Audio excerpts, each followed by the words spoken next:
sobrar pro Estevão. Estevão dominou, entrada na grande área. Clareou, pé canhoto, bateu, golaço!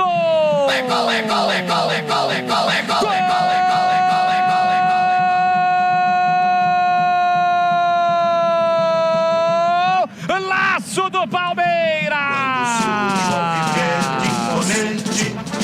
No gramado em que a luta o aguarda. É do talentoso, talento puro do futebol do Brasil, Estevão.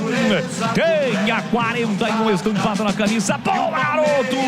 Ele recebeu de Flaco Lopes, casquinha de Flaco Lopes. Luciano ficou procurando a bola. Estevão, esperto, ficou com a sobra, dominou, protegeu, encarou a marcação, limpou e soltou uma bomba com a canhota, com requintes de crueldade. Ainda a bola beija a trave esquerda e vai pro fundo do gol. Aberto o placar em São Bernardo no campo.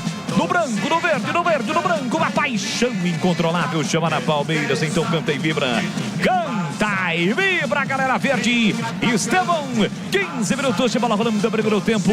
Solta o grito, grita comigo, torcida aqui, canta e vibra. Olha lá o povão festejando, olha lá, galera vibrando, porque balançou, balançou a rede, é gol e tá registrado. Palmeiras 1, São Bernardo 0. Alex Alves não chora não, goleirão, a bola dorme do fundo da sua rede.